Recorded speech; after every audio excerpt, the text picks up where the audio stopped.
You do not love better because you joined a religion. Wow. That is a sentence that stops you cold. It really does. It was the first thing that jumped out at me from our sources today. It's so provocative, but it just sets the stage perfectly, doesn't it? It does, because it immediately nails the core tension we're looking at in this deep dive. Which is this huge A confusion. massive systemic confusion, really, between religious affiliation and actual spiritual maturity. Right, like the badge versus the behavior. Exactly. We think the title, the membership, even the specific words we use, we think that's the thing. But the source material is basically arguing that's all just decoration. It's a costume if it isn't matched by how you actually treat people. And that's our mission today. We're going to use this as a sort of diagnostic tool. We want to separate this idea of entitlement from what the source calls lived experience. We're going to try to unpack why having the right theology doesn't automatically make someone a safe person to be around. And I think it's important to frame this right. This isn't, a hit piece on faith. Not at all. It's a move away from what the source calls performance-based spirituality. It's about getting real instead of just looking clean. I love that idea. So let's start with the trap. The source talks about the sinner's prayer fallacy. Right. And it's not a critique of the prayer itself. No. It's a critique of the magical thinking around it. The idea that because you said certain words or went through a ritual, you're now automatically, better. Safer, more loving, like you got a software update for your personality. Exactly. And the source says that isn't growth, it's entitlement. It's this mindset of, I've checked the box, therefore I am good, and it stops all the real work before it can even begin. And this entitlement has a specific sound, doesn't it?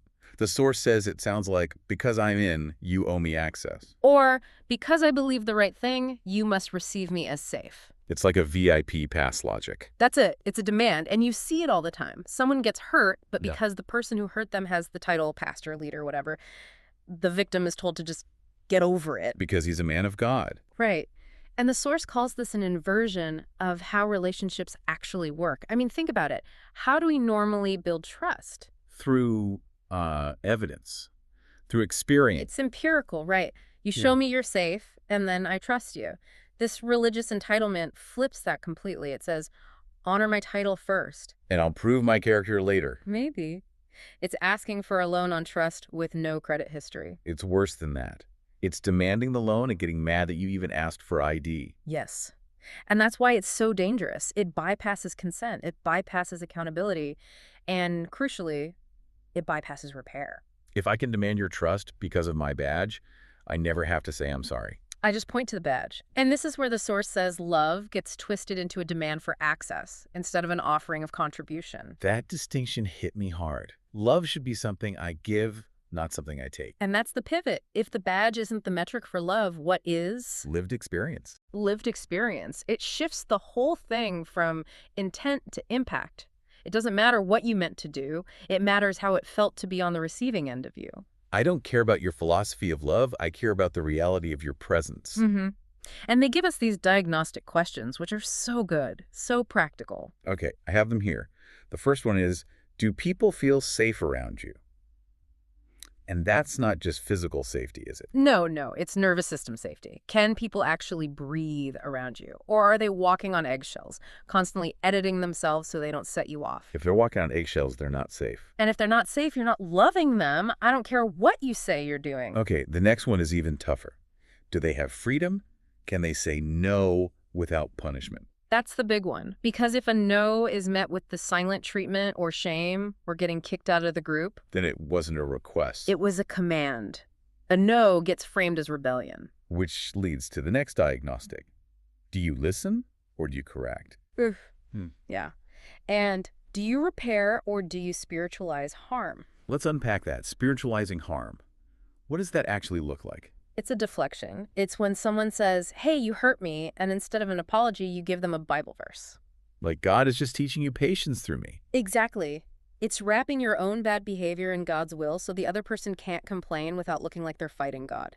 It's gaslighting with Scripture. Wow. Okay, so this is why the source says something that sounds so extreme. It says that sometimes what is called Christian love is actually a form of evil. It sounds harsh, but when you see it as coercion, it makes a terrible kind of sense. Right. It's evil because it's forced on someone by a person who feels totally justified by their religion. They can trample your boundaries and call it discipling. And if you put up a boundary in that system, they call it rebellion. Yes. Or bitterness, or having a hard heart. But in a healthy space, a boundary is seen as dignity, the dignity of a no. So if your presence costs someone their freedom, it was never love to begin with. Never. Because you can control someone or you can love them. You can't do both. But why do people do this? The source suggests it's not always malice.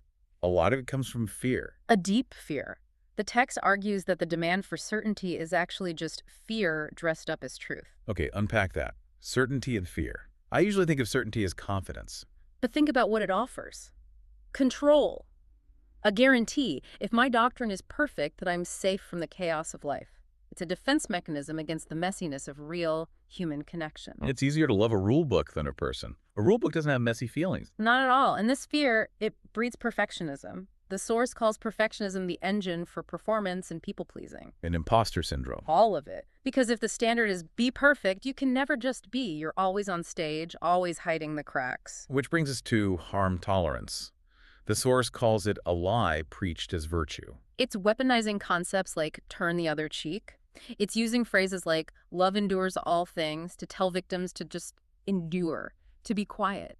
To confuse compliance with love. We're taught that being good means being agreeable, even if it means submitting to harm. It frames staying in an abusive situation as some kind of spiritual victory. That's heavy. It is, but the source pushes back hard. It says faith is not the denial of reality. Real love protects the humanity in the room. It doesn't ask you to disappear for the sake of peace. And this has a cost. The source even mentions an economic cost. It's part of the control mechanism. Systems can buy silence by threatening your community, your social network, but also through tithes. The argument is that coerced giving isn't worship. It's just more control. Exactly. But let's pivot because it's not all doom and gloom. The source offers a really beautiful alternative. Okay. It starts with this idea of messianic consciousness. It references the line, those who love are mine. Not those who have the right doctrine. Not those who go to the right building, just those who love. It's not about membership in a system. It's about participation in love. The sacred isn't in the institution. It's in the interaction. And there's this distinction it makes. God is complete. Humans are becoming. Yes. And that just breaks the back of perfectionism, doesn't it? We are in process. We are time-bound. So holy doesn't mean a human achieving perfection. It means what? It means the divine being expressed through our imperfect human becoming. So my imperfection isn't a failure. It's the venue. It's the medium. It's the clay. And here's the line that it's everything. Perfection was never the assignment. Say that again. I think a lot of us need to hear that. Perfection was never the assignment. We aren't born knowing how to love. We learn, as the text says, by failing safe. Failing safe. That sounds like an engineering term. It is, but think about it spiritually. In a high-control system, failure is a sin. It's punished. In a healthy spiritual space, failure is how we learn. Falling down isn't a sin. It's just physics. You just get back up and repair. You get back up and repair. It's about growth, not flawlessness. Love tests the ego. It calls you out of hiding. It shows you where you're selfish or impatient. And that's not a bad thing. That's the work. It's an invitation to mature, not a reason to feel shame. Which brings us to the ultimate diagnostic tool in the whole thing, the spine of the argument. As soon as a text is used to prove rather than alienee, it becomes a wound rather than a seal. There it is. Proof versus alignment. Let's break that down. Proof looks like what? Proof is defensive. It demands certainty. It creates a hierarchy. I'm right, you're wrong. It's born from fear.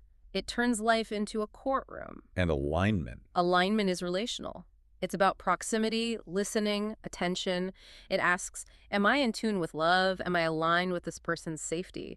It's not about being right. It's about being present. The source calls love an art form, not a science. It's practice in the open. I love that phrase. It's improvisation. You can't script a relationship. You have to be present. You have to observe. You have to be willing to be wrong and adjust. It's messy, which is why proof is so tempting. Proof is clean. So tempting. But it isn't real. The source gives us a few internal questions to chat which system we're running on. Okay, let's hear them. First, am I asking to be believed or am I willing to be experienced? Oof.